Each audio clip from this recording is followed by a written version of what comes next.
नमस्कार मित्रों, विमल study centre में आपका स्वागत है। आइए हम आज से शुरू करते हैं हिंदी क्लास। हिंदी की पहली क्लास में हम देखते हैं भाषा और हिंदी भाषा की कुछ विशेष सामान्य जानकारियाँ। सबसे पहले हम जानते हैं भाषा क्या है। भाषा संस्कृत के भाषा धातु से बना है, जिसका अर्थ होता है वाणी की अभिव्यक्ति या वाणी को व्यक्त करना।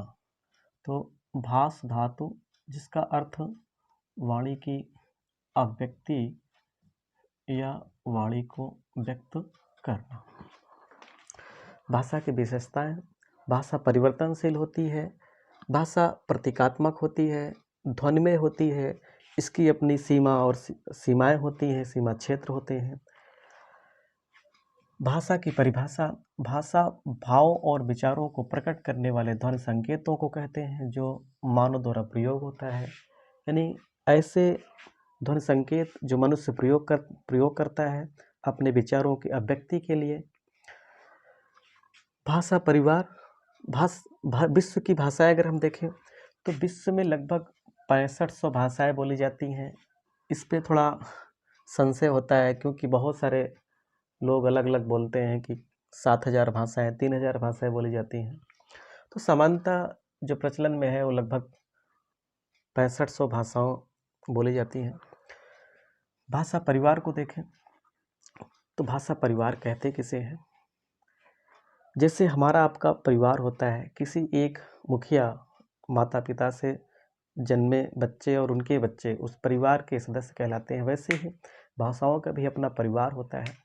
किसी एक स्थान या किसी एक विशेष भाषा से उत्पन्न जो भी भाषाएं बनती हैं उनको हम उनके परिवार के अंतर्गत रखते हैं। जैसे विश्व के भाषा परिवार में देखते हैं तो 13 मुख्य भाषा परिवारों को जाना जाता है, जिसमें भारोपी, द्रविड़, चीनी, सेमेटिक, जापानी, कोरियाई, टेमेटिक, आग्नेय, सूडानी, Bushman, Caucasus, Bantu, red Indian, Ural, Altaic आदि। इसमें विश्व की सबसे बड़ी भाषा परिवार है भारोपी भाषा परिवार। भारोपी का मतलब होता है भारत और यूरोप, भारत व यूरोप में बोले जाने वाली भाषा है। अगर हम भारत में भाषा परिवार की बात करें तो भारत में 4 भाषा परिवार बोले जाते हैं, यानी 4 भाषा परिवार जिनके अंतर्गत बहुत सारी भाषाएं आती हैं। तो उसमें भारत में सबसे अधिक भारोपी भाषा परिवार, उसके बाद द्रविड़ भाषा परिवार, फिर आस्ट्रिक और चीनी तिब्बती। आस्ट्रिक भाषा परिवार को हम आग्नेय या निषाद भाषा परिवार भी कहते हैं। तो भारोपी भाषा परिवार का वह भाग या वे भाषा जो भारत में बोले जाते हैं उनको हम भारतीय आर्य भाषा परिवार में रखते हैं या कहते हैं। तो भारोपी का मतलब भारत और यूरोप की भाषा है। वे भाषाएं जो भारत में बोली जाती हैं उसे हम भारतीय आर्य भाषा परिवार के अंतर्गत रखते हैं। भारत की अधिकांश भाषाएं, लगभग 80% भाषाएं इसी भाषा परिवार की हैं, भारतीय आर्य भाषा परिवार की, जिसका मुख्य स्रोत संस्कृत है। इनके अंतर्गत हिंदी, गुजराती, सिंधी, कश्मीरी, उड़िया, असमिया, उर्दू, मराठी, पंजाबी, बांग्ला आदि आते हैं। दूसरी भारत में सबसे अधिक बोले जाने वाला भाषा किस परिवार के अंतर्गत आते हैं? दूसरी सबसे बड़ी भाषा परिवार द्रविड़ है। इसके अंतर्गत तमिल, तेलुगु, मलयालम, कन्नड़ आदि आते हैं। भारोपी भाषा परिवार विश्व एवं भारत का सबसे बड़ा भाषा परिवार है। यह विश्व एवं भारत का सबसे बड़ा परिवार है। ये विश्व की लगभग 45% भाषाएं इसी के अंतर्गत आती हैं, भारोपी भाषा के परिवार के अंतर्गत। जैसे भारत में देखो हिंदी, संस्कृत, पाली, और विश्व में अन्य भाषाएं ग्रीक, लैटिन, अंग्रेजी, रूसी, जर्मन, स्पेनी, पुर्तगाली, फारसी, फ्रांसीसी, इतालवी आदि।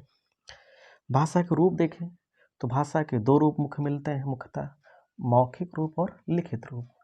मौखिक रूप अदृश्य होता है, इसको दृश्यमान बनाने के लिए, स्थायी रूप देने के लिए हम लिखित भाषा का प्रयोग करते हैं। कुछ लोग तीसरी भाषा सांकेतिक भाषा को भी मानते हैं। भाषा के मौखिक रूप को निश्चित और स्थायी रूप देने के लिए लिखित स्वरूप प्रदान किया जाता है। भाषा के अंग देखें तो भाषा के मुख्य 5 अंग होते हैं।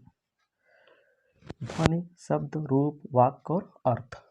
तो भाषा के अंग कितने होते हैं? मुख्य 5 अंग होते हैं: ध्वनि, शब्द, रूप, वाक्य और अर्थ। ध्वनि भाषा की सबसे छोटी इकाई है। ध्वनि केवल श्रुत है, अर्थात सुनने योग्य है, सुना जाता है, ये सुनाई देता है और ये भाषा की बुनियाद होती है। इसी से भाषा तैयार होती है। वर्ण की बात करें तो वर्ण वह मूल ध्वनि जो अखंडनीय हो, अर्थात जिसको हम विभाजित ना कर सके, तोड़ ना सकें, ये बहुत छोटा होता है। वर्ण ध्वनि का लिखित रूप होता है। आप समझिए इसमें और इसमें अंतर। ध्वनि क्या है? ध्वनि सुना जाता है, जैसे पेड़ों से आवाज़ टूटने की आती है, हवाओं के चलने की, सरसराहट की आवाज़, तमाम पक्षियों की, तमाम प्रकार की ध्वनियाँ सुनाई देती हैं इस पृथ्वी पर।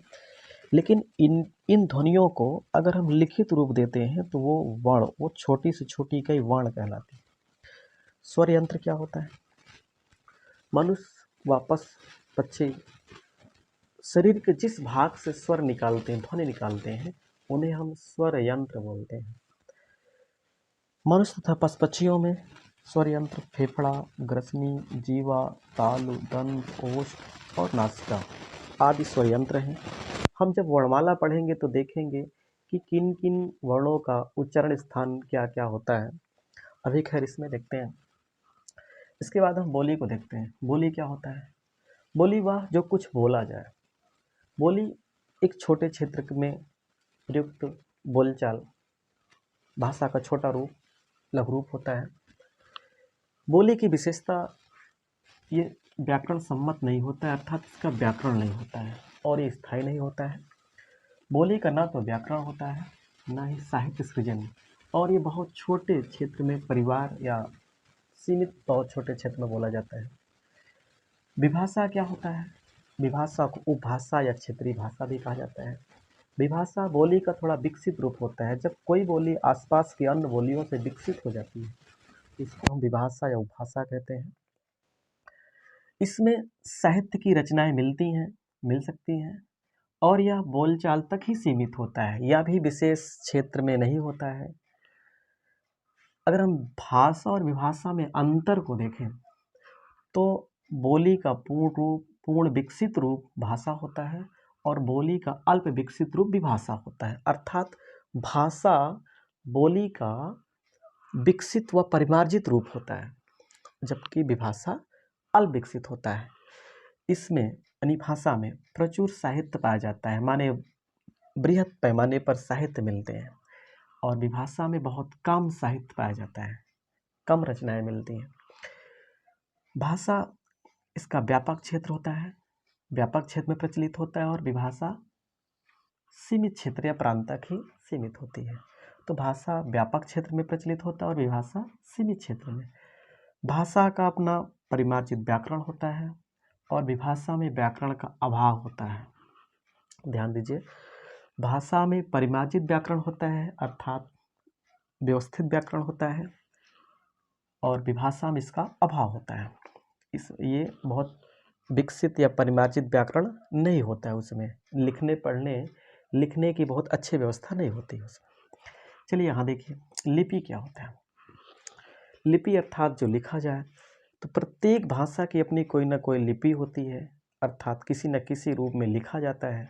तो जिन संकेतों या प्रतीकों के माध्यम से लिखा जाएगा उन्हें हम लिपि बोलेंगे। जैसे देवनागरी लिपि, हिंदी, संस्कृत, मराठी, इन सबको देवनागरी लिपि में लिखा जाता है। स्पेनिश, अंग्रेजी, फ्रेंच, जर्मन आदि इन सबको रोमन में लिखा जाता है, रोमन लिपि में। उर्दू, फारसी, इनको फारसी लिपि में लिखा जाता है। पंजाबी, इनको गुरमुखी लिपि में लिखा जाता है। ऐसे बहुत सारे विश्व में भाषाएं हैं, उनकी अपनी लिपि है। कोई लिपि एक से अधिक भाषाओं की हो सकती है, जैसे देवनागरी लिपि हिंदी की, संस्कृत की, मराठी की। राष्ट्रभाषा को देखते हैं। राष्ट्र मतलब देश, और भाषा यानी देश की भाषा। तो देश भाषा को हम राष्ट्रभाषा कहते हैं। ऐसी भाषा जो पूरे देश में जनसंपर्क के लिए प्रयोग हो रही हो, जो संपूर्ण देश में प्रयोग हो रही हो, उसे हम राष्ट्रभाषा बोलेंगे। जैसे अभी भारत में हिंदी लगभग राष्ट्रभाषा बन चुकी है, क्योंकि हिंदी लगभग पूरे देश में बोला जा रहा है। ये अलग बात है, कुछ राज्यों में बहुत ज़्यादा प्रचुर मात्रा में और कुछ राज्यों में कम मात्रा में। राजभाषा क्या होता है? राजकीय कामकाज की प्रयुक्त भाषा, अर्थात राज्य में या राजकीय कामकाज में, दफ्तर में या कहीं भी जो प्रयोग हो रही भाषा है उसको हम क्या बोलते हैं? राजकीय भाषा। ये देश के शासन व्यवस्था में प्रयुक्त भाषा या कामकाजों में प्रयुक्त भाषा होती है। और राजभाषा के रूप में देखिए तो भारत में अंग्रेजी को राजभाषा बनाने का श्रेय लॉर्ड मैकाले को जाता है। राजभाषा को शासकों के समय, राजाओं के समय, राजवाड़ों में, राजवाड़ी के समय इसको दरबारी भाषा कहा जाता था। देखो, जैसे मुगलों की दरबारी भाषा फारसी थी, अशोक के समय में देश भाषा पाली थी, और भारत की पहली देश भाषा पाली को माना जाता है। और महात्मा बुद्ध ने अपने संपूर्ण उपदेश पाली भाषा में दिए थे, और बौद्ध धर्म से संबंधित त्रिपिटक भी पाली भाषा में मिलता है। ग्रंथ है त्रिपिटक बौद्ध धर्म का। हिंदी शब्द फारसी शब्द है, ये ईरानियों द्वारा प्रयुक्त हुआ। ईरानी भारत में जब आए तो सिंधु के किनारे जो सिंधुवासी थे उनको सिंधु की जगह हिंदू बोलते थे, सिंधु की जगह हिंदू बोलते थे। उनको सा का उच्चारण नहीं करना आता था, सा की जगह उनसे हा निकलता था। ऐसे ही सिंधु शब्द से सिंधी माने सिंधु शब्द, सिंधुओं के द्वारा प्रयुक्त होने वाले को हम सिंधी बोलते थे, और उन सिंधी की जगह वो हिंदी का प्रयोग करते थे। और अगर हम हिंदी शब्द की बात करें तो हिंदी शब्द का प्रथम प्रयोग अल हिंद पुस्तक में मिलता है, और ये अल हिंद पुस्तक अल-बरूनी की लिखी एक पुस्तक है। तो हिंदी शब्द का प्रथम प्रयोग अल हिंद पुस्तक में मिलता है। किस में मिलता है? अल हिंद पुस्तक में। आइए जानते हैं हम हिंदी दिवस के बारे में। तो हिंदी दिवस प्रतिवर्ष किस तिथि को मनाया जाता है, किस दिन को मनाया जाता है? तो ये तारीख होती है 14 सितंबर, क्योंकि 14 सितंबर 1949 को भारतीय संविधान ने हिंदी को राजभाषा के रूप में स्वीकृत किया था, और उसके बाद हम प्रतिवर्ष 14 सितंबर को हिंदी दिवस के रूप में मनाते हैं। विश्व हिंदी दिवस क्या 10 जनवरी को मनाया जाता है। 10 जनवरी 1975 को प्रथम विश्व हिंदी सम्मेलन हुआ था। तो 10 जनवरी 1975 को प्रथम विश्व हिंदी सम्मेलन हुआ, और उसके बाद 2006 से प्रतिवर्ष 10 जनवरी को विश्व हिंदी दिवस के रूप में मनाया जाता है। और ये सम्मेलन नागपुर में हुआ था। चलिए आगे जानते हैं हिंदी भाषा की लिपि क्या है। तो हिंदी भाषा की लिपि देवनागरी है, और देवनागरी लिपि का विकास ब्राह्मी लिपि से हुआ था। किस लिपि से? ब्राह्मी लिपि से हुआ था। ब्राह्मी लिपि की हम बात करें तो ब्राह्मी लिपि अशोक के शिलालेख जो मिले उसमें सबसे अधिक ब्राह्मी लिपि का प्रयोग हुआ था। और ब्राह्मी लिपि को, अशोक के शिलालेखों को पढ़ने का सबसे पहले पढ़ने में सफलता जेम्स प्रिंसअप ने हासिल की थी। जेम्स प्रिंसअप ने। तो ये सबसे पहले ब्राह्मी लिपि में जो शिलालेख थे सम्राट अशोक के, उनको पढ़ने में ये सफलता हासिल किए थे। चलिए आगे जानते हैं हिंदी भाषा की जननी क्या है। तो हिंदी भाषा की जननी अपभ्रंश को कहा जाता है। किसे कहा जाता है? अपभ्रंश को। हम आगे बताएंगे आपको हिंदी भाषा के विकास क्रम में अपभ्रंश क्या है। हिंदी भाषा की आदि जननी की बात करें तो इसे हम संस्कृत को कहते हैं। क्यों? क्योंकि संस्कृत ही प्रारंभिक वो भाषा है जहाँ से विकसित होते होते हिंदी तक पहुँचा, हिंदी का विकास हुआ। इसीलिए हम हिंदी को आदि जननी या प्रारंभिक जननी कहते हैं। जननी मतलब माता, जन्म देने वाली। संविधान की 8वीं अनुसूची। तो संविधान की 8वीं अनुसूची में वर्तमान में 22 भाषाओं का उल्लेख है। कितनी? 22। जबकि संविधान निर्माण के समय इसमें 14 भाषाएं थी। कितनी भाषाएं थी? 14 भाषाएं थी। तो वर्तमान में कितनी भाषाएं हैं? 22 भाषाएं हैं। आगे चलिए देखते हैं। भारतीय संविधान में अनुच्छेद 343 से 351 तक, तो यहाँ पर राजभाषा को उल्लेख है। अनुच्छेद 343 में लिखा है भारत की राजभाषा हिंदी और लिपि देवनागरी है।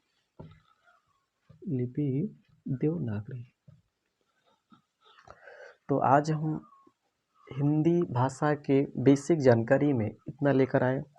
अगली क्लास में हम कुछ और जानकारी देने के बाद हम शुरू करेंगे वर्णमाला। तो जय हिंद दोस्तों, स्क्रीनशॉट ले लीजिए इसका।